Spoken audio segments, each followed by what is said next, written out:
Consumers skip ads, but they don't skip rewards. Fetch drives performance with over 12.5 million monthly active users and over 11.5 million receipts scanned daily, capturing 88% of household spend. Your brand becomes the reward, earning real engagement, verified purchases, and loyalty. Fetch, America's rewards app, where brands are the center of joy. Hello, listeners. Today is Wednesday, October 8th. Welcome to eMarketer's weekly retail show, Reimagining Retail, an eMarketer podcast made possible by Fetch Rewards. This is the show where we talk about retail and how it collides with every part of our lives. I'm your guest host, Suzy Davidkhanian, and on today's episode, we're diving into a brand that's hitting a milestone. Primark recently celebrated its 10-year anniversary in the US. But before we do that, let's meet our guests. Today, joining me for this episode, I'm really excited that we have Rene Federico, who leads marketing for Primark in the US, joining us from Boston. Hello, Rene. Hi, thanks for having me. Thanks so much for joining us. And we have Carina Perkins, Senior Analyst covering retail in the UK and Western Europe, joining us from across the pond. Hi, Carina.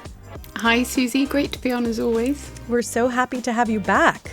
So in Europe, everybody knows that Primark is shorthand for affordable fashion. It's practically a cultural institution. It's the kind of place where you can walk in and walk out with a whole new outfit for the price of a single sweater in some other outlets. It's really known as a destination. It's known for the queues that it has around the block on opening days. It's a treasure hunt, shopping across massive footprints, multi-floor stores, and it's always on when it comes to trends. It's really driven by its product selection. And for many shoppers in the UK and in Ireland especially, it's really not just a store, it's part of a routine. In the US, the path has been a little bit different. Awareness is still growing, stores are steadily expanding, and more shoppers are stumbling across Primark for the first time, whether it's in their local mall or on TikTok with a haul. And 10 years in, it feels like the perfect moment to pause and ask, what's working? What still needs to click? And what lessons can every global retailer take from a value brand that's managed to stick to its own playbook in a super competitive market? So with that, let's get started. At the top, I think, I did paint a little picture of what Primark is in Europe, but I'd love to hear more about what makes Primark here in the US, Rene, if we can get started with that. Sure. I think what makes Primark in the US is really still about incredible fashion, quality, and unbelievable value. But it's more than price, I think, and that sort of triad, that proposition. It really is kind of a feeling that shopping our stores allows our customers. And it's sort of that discovery when you walk in our stores, the breadth of categories, everything under one roof within your budget. So it really comes down to a really sharp focus on our in-store experience and our ability to make fashion accessible without compromise. And I think, sometimes we sort of get mistaken as sort of an off-price retailer. We're not. We're a best price retailer that's able to offer current trends and styles at the most affordable price without making our customers compromise and have to buy last season styles or wait for a discount cycle. And I think that's what makes us in the US. And it's part of what you described as a legacy that we're very proud of in the UK and in Ireland. And Carina, we've talked about this several times now over the years around that Primark buzz, and it's really felt by consumers in the UK. Is it driven by the value trend proposition, or is there a circularity element too? Because Primark is leaning really heavily into that message as well. Yeah, I think it's interesting. I think it's all of the above, really. Primark kind of came onto the scene and was very much a budget retailer. It really established itself as a high street champion as well. And where we've seen a lot of other high street stores fall away in the UK, we've kind of Some of them have had problems, they've closed down. Primark has always been there, and so it's been a really nice constant on British high streets, and it's remained very, very dedicated to brick and mortar and that in-store experience. And I think that really resonates with the British public, because although we are quite prolific online shoppers, we really love to shop in stores, we love to go to the high street on the weekend, we love to have a cup of coffee and go shopping with our friends. And I think Primark has always been there. And I think what's really interesting more recently is it's not just a budget retailer anymore. It's really lifted itself up, and it's got that sustainability message. It's viewed as a kind of quality retailer as well. And I think that is why it's so loved by the British public, because it's not just somewhere super cheap to go and get clothes. It's somewhere affordable to go and get clothes that are, like we said, are kind of on trend and have a nice shopping experience. So Rene, it's the exact same thing, right? You're tying the same message globally, regardless, and you're in a lot of markets too. So regardless of the market, this is one of the North Stars for Primark. Yeah, I think there's sort of, that's universal in terms of that is also what sort of clicks immediately for our US consumer, is that value for style equation. They love that they can update their wardrobe, buy everything on their list, shop for every season without overspending. I think where we still have work to do is sort of to help make more US consumers aware of that special experience. And essentially, where we are a household name in the UK and Ireland, we're still sort of kind of a best known secret here in the US, right? And so that's part of the job that we have to do, is really help the US customer understand the scale and the fashion credibility that we have, the breadth that we offer, and the exceptional store experience. And really, our opportunity is kind of shorten that distance between inspiring them and converting them as a customer. Well, and if it's not too much of a secret, can you tell us a little bit more about how you're getting there? Because it really is a best kept secret where Americans everybody doesn't necessarily know the brand, or to even have it in their fold of awareness. How are you getting there? Is it through TikTok? I mean, I think, we're using every channel and platform that we can to spread that message. We've been investing now for the last year or so in really building that awareness. And we've put a sharp focus on the New York market, really because it's our most store dense market here in the US. And our hope is that we can build awareness there and then have work on how that radiates out across our other key markets in the US. And we've been using, a combination of channels and platforms, streaming TV, certainly social, certainly online media, to be able to put our message in the path of consumers and help kind of, I like to say you have to fill the top of the funnel to deliver the bottom of the funnel. We really have work to do to fill that top of the funnel and really kind of create brand perception, so that perception then drives the desire to shop our stores. Yeah, feed into the brand love. Absolutely. One of the other things you said that was fascinating is you are moving from awareness to conversion in a more quick pace. However, you're not really selling online. It's a much more e-commerce light. Can you tell us a little bit more about that? Because that is definitely very different. Carina can talk to us a little bit more about what that looks like in the UK, because it's vastly different than here. I would say just, our website and digital experience is very much part of our overall experience for the U.S. consumer. But you're right, we don't have right now the ability to transact online. And then, Carina, I'm sure you can speak more to some of what we're doing in the UK around that. We're also watching to understand what learnings come from that. Yeah, I think Primark's strategy in the UK has been really, really clever, actually, because during the kind of COVID lockdowns, we saw a lot of brands try and shift online, expand their fulfillment. It's a very expensive thing to do, and Primark kind of stuck by its guns and remained dedicated to brick and mortar. And I think it's really benefited from that because it's managed to keep its value proposition. And when we've then had this kind of post-lockdown financial difficulties in the US, people have really turned to Primark and they've gone back to shopping in stores. But what Primark has done really well then is click and collect, which obviously reduces a lot of the costs. For them, it's less margin intensive than doing something like delivery. And I think that has been a really sort of successful strategy in the UK because they've already started expanding that to more stores and more categories. But they've taken a really kind of clever test and learn approach. So they've started with one category and then rolled it out to another category. And I think it really has been where they've had an advantage over some other low-cost retailers, especially the kind of pure players like ASOS and Boohoo, who are all online. People actually do like coming into a store. They like to be able to return things in a store.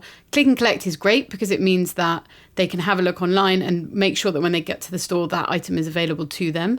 And in the UK, we love a bit of click and collect. But I think Primark have kind of gone about that strategy. Really, it's been really clever. And so the website, Rene, is really like a magazine, right? It's more like a place to be inspired, to see what the products are, and then you put where your location is to then go to the store and make the purchase. Yeah, we look at it as, a key component of our overall shopping experience, whether it's a store locator or a stock check or for inspiration. Again, like I said, we're trying to sort of build a journey between inspiration and conversion. We can editorialize our products and collections and seasonal stories. We can hype our collaborations, give more tactile ways for our customers here in the US to interact with the brand and inspire them to shop our stores. We can also use it as a very powerful tool to kind of measure intent and understand what it is that customers are looking for, how our CRM efforts are performing, where we have the opportunity to do more storytelling, where we have the opportunity to get out of the way and really just let customers get to the information that they need. And in the US, we're always exploring ways to serve our customer better in ways that we can look at the US business overall and really understand, hey, what do we need to do to kind of continue to grow and be a player in retail here in the US? It's fascinating because as you were talking, I was like, oh, it's even more than a storytelling product story, vision board. It's also a great place for you to see, failed searches or what locations are people typing in so that you can see maybe where you built your next set of stores. It is really an all-inclusive place to get information and to help service the customer. But storytelling is at the heart of everything. And so when you think about it, whether it's on your website or whether it's through all the different digital channels, how are you leaning into some of the cultural moments in the different markets, like in the US?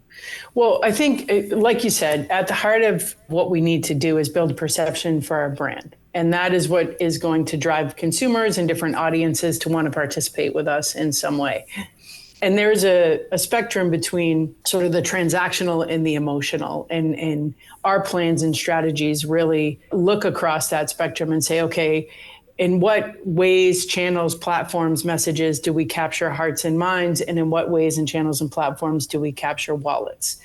And that has been what our focus is, from building our brand campaigns, building and execute our brand campaigns, right down to working on strategies that help optimize across the full funnel.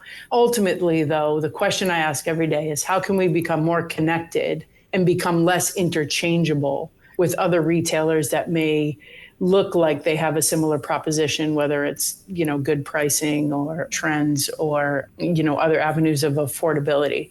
So we are looking across, all the difference in channels and platforms. I think for the US specifically, we're able to tap into, commercial moments and serve messages that way, whether it's back to school, holiday, or other shopping commercial moments.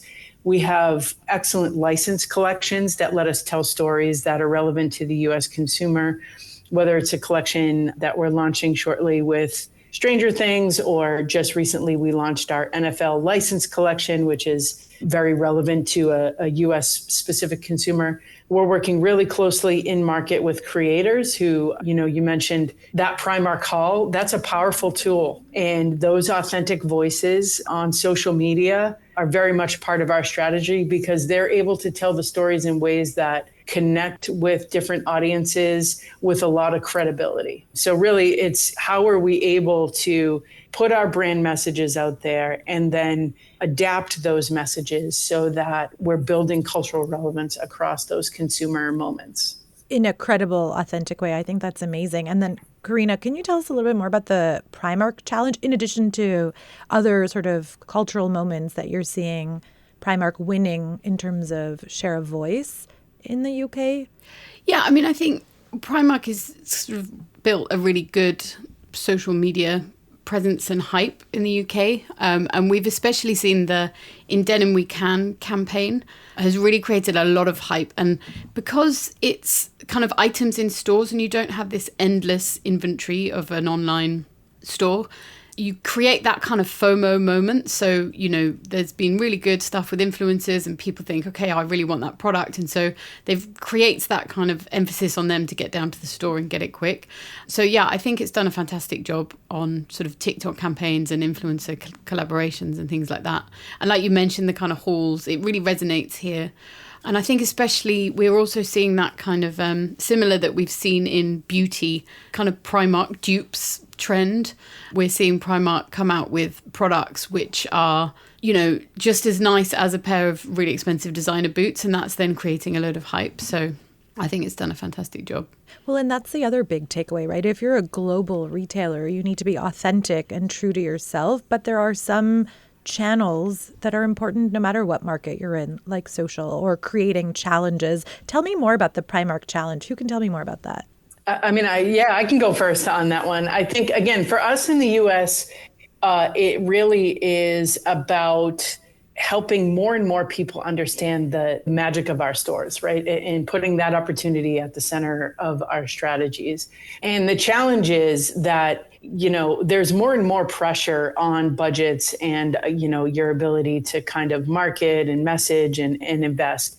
And really some worthwhile questions we need to answer against what is the return on this investment? How can we continue to invest in a way that is efficient while we're growing our store fleet, while we're growing our ability to serve the US consumer? And how are we able to unlock that investment and turn awareness into conversion, into new customers and new transactions in the store?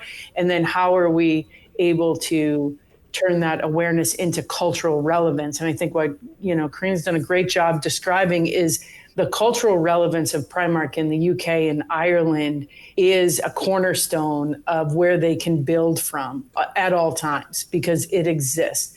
We have globally an impressive following on social, a highly engaged audience on social, which is coveted by brands. A lot of followers, that's meaningless, I think, in today's social kind of metrics.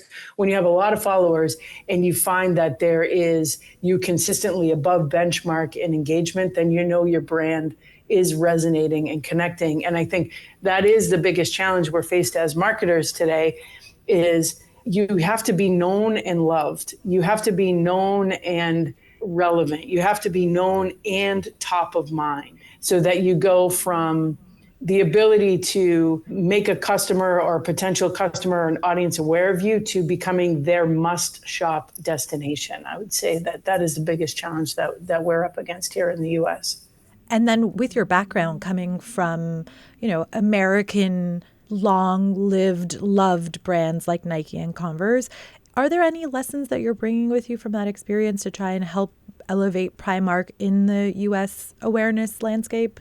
Yeah, I think we talked a little bit about it. It is an authentic voice in the space. It is about not just selling products, but being, part of the conversation within your industry. How are, Primark as a fashion retailer, a style-led, quality, confident, affordable retailer, how are we participating in the conversation around fashion and style, sustainability, self-expression?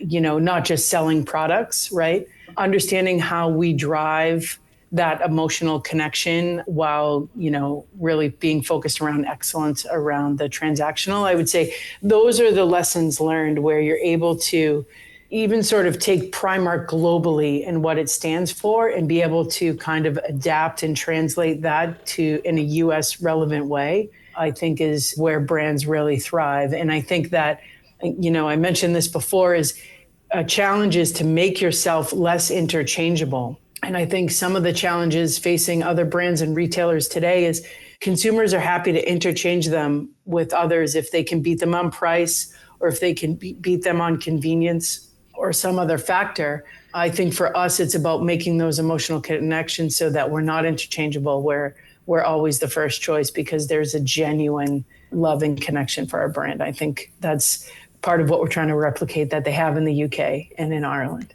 Well, and that's really interesting because as the marketplace gets more crowded, I know that, brand love is second to none for Primark in the UK. Carina, what do you think that they're doing in addition to maybe leaning into social that's really helped them keep that space as competition continues to increase? I mean, I've already kind of touched on like the value proposition, although that's not all that Primark are about. It's been a very important part of their success here, especially in recent years. But I think it's value. It's not cheap. That's the kind of thing. It's value. So it's affordable clothing, but it's in style and it's good quality and it's kind of built to last. And I think that's a message that they've been trying to push here, is that, they're trying to distinguish themselves from your kind of super ultra fast fashion like Shein and Temu, clothes that might not last as long. It's that real kind of quality clothing that lasts but is an affordable price point. And I think because they're such a well-loved and well-known brand in the UK, consumers were already using them and then have kind of flocked to them even more so because money is tight and they maybe have to trade down from a more expensive brand. And then they've started using the clothes and they've said, okay, yeah, actually this is good quality. And they've continued doing so. So I think really it's been that, but also the kind of celebrity and influencer collabs. They're really working hard to make themselves relevant and to kind of push that on-trend buzz around them. And I think they've done that really, really well. But they've kind of shifted in the UK psyche from being a budget retailer to being an affordable but kind of quality on-trend retailer. And it's that emotional connection, Rene, that you've been talking about, which is critical because when you love something, you don't necessarily move on to the next thing. I want to ask you one more question, both of you. In one sentence, in addition to all the things we've been talking about, as you think about the next few years, what is one unlock that could help Primark go from really growing fast in the US to being a must-shop destination? The unlock for the US is brand awareness at scale. And if we can turn recognition of our brand into cultural relevance and not just be known, but be loved, I think that will cement us as a must-shop destination for the US customer. Yeah, and I think it will also be a little bit about that kind of store footprint and just getting more stores and more coverage across the US. But interestingly, the UK is a very highly penetrated market. So actually, e-commerce accounts for a huge percentage of our total retail sales, and more so than in the US. But interestingly, for clothing and apparel in the UK, the penetration is lower than apparel in the US. So US fashion, people are buying more of their fashion online in the US. So I imagine that is going to be a bit of a challenge to overcome. Mm-hmm. But again, I think if you have that kind of love for the brand and the destination, then it's definitely something that can be overcome. I can't believe how quickly our time went. I have so many more questions to ask you. I think we'll have to do a part 2. Unfortunately, it's all the time we have for today. Maybe we can do it after you open your Herald Square store. Would love to do that. Listeners, if you haven't been to a Primark yet, definitely consider this your excuse to go check one out. Thank you so much, Carina, for joining us. Thank you, Suzy. And Rene, thank you so much for joining us today. Thanks for having me, Suzy. It was a pleasure. And thank you to our listeners and to our team that edits the podcast. Please leave a rating or review and remember to subscribe. And we'll see you next Wednesday for more Reimagining Retail. And on Friday, join Marcus for another episode of Behind the Numbers, an eMarketer podcast made possible by Fetch Rewards.